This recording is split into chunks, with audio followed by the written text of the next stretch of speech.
દેવની મોરી દૂધ ઉત્પાદક સહકારી મંડળી આ ગામ છે દેવની મોરી.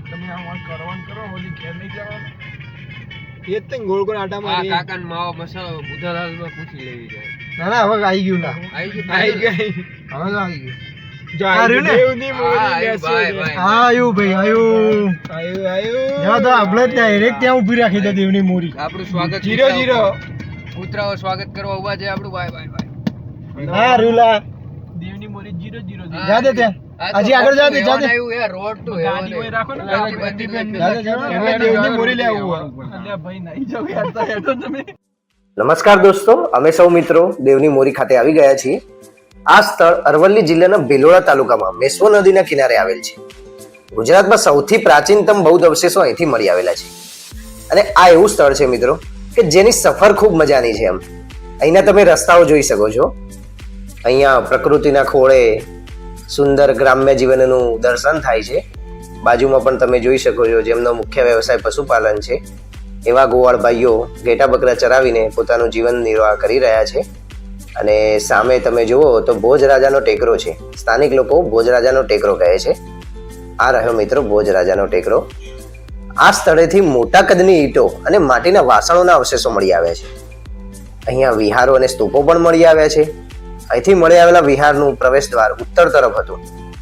વિહારના નૈઋત્ય ખૂણે મોરી હતી અને વિહારના પછવાડે કોટ બાંધવામાં આવ્યો હતો. નાના વિહારની બાજુમાં જ મોટો વિહાર પણ આવેલો છે અને એનું પ્રવેશ દ્વાર પશ્ચિમાભિમુખ હતું. મોટા વિહારની પાસે જ ભોજરાજાના ટેકરાનું ખોદકામ કરવામાં આવ્યું હતું અને જ્યાં આગળ એક સ્તૂપ મળી આવ્યો હતો. સ્તૂપની 3 પીઠિકાઓ હતી જેમાં સૌથી નીચેના પાયાની પીઠિકાનો ઉપયોગ પ્રદક્ષિણા પથ તરીકે થતો હતો અને સ્તૂપનો અંડ અર્ધ ગોળાકાર હતો અને એની અંદર સુંદર મજાનો એક દાબડો મળી આવ્યો હતો.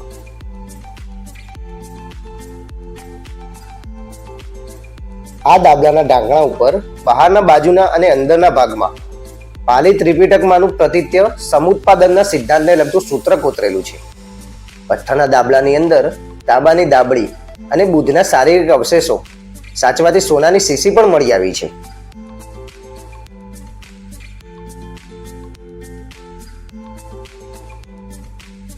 આ વિસ્તારમાં આર્કિયોલોજીકલ સર્વે ઓફ ઇન્ડિયા અને મહારાજા સયાજીરાવ યુનિવર્સિટીના સંયુક્ત ઉપક્રમે ઉત્ખનન કરવામાં આવ્યું હતું. જે દરમિયાન ધ્યાનાસ બુદ્ધની પ્રતિમાઓ પણ મળી આવી છે, અનેક સ્તૂપો પણ મળી આવ્યા છે અને બુદ્ધના જીવનના ઘણા મહત્વના અવશેષો પણ મળી આવ્યા છે.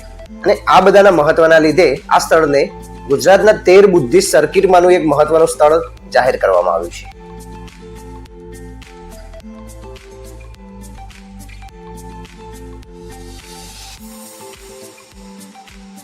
વર્તમાનમાં આ અવશેષો વડોદરાના સયાજી બાગ ખાતે બરોડા મ્યુઝિયમમાં મૂકવામાં આવે છે, જે ખૂબ જ સુરક્ષિત રીતે રાખવામાં આવે છે.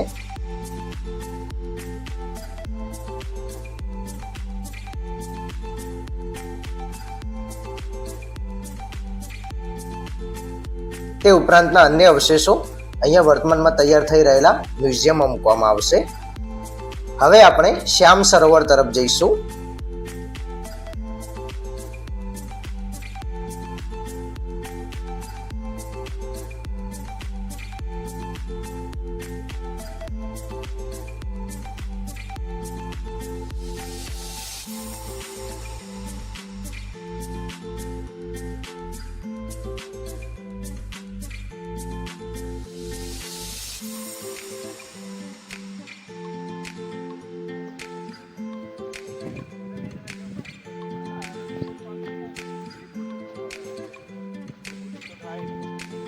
હાલો રવિભાઈ.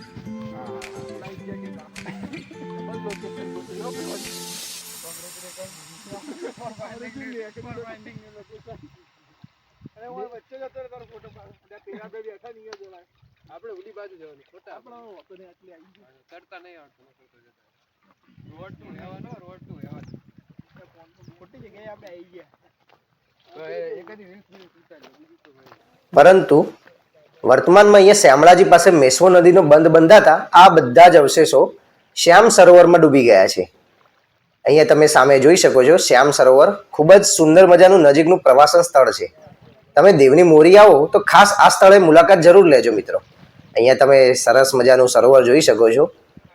ઠંડુ પાણી અને સરસ ઠંડા પવનો, મજા પડી જાય મિત્રો. જો અમે સૌ મિત્રો મજા કરી રહ્યા છીએ.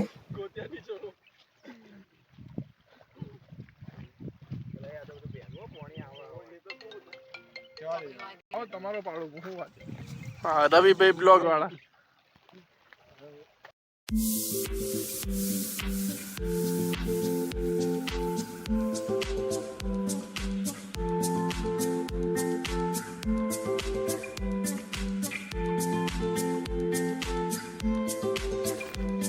આ છે શીરા, જેનું આદિવાસી સમાજમાં ખૂબ જ મહત્વ છે અને સૌરાષ્ટ્રમાં આવા જ શીરાઓને પાળિયા પણ કહેવામાં આવતા હોય છે.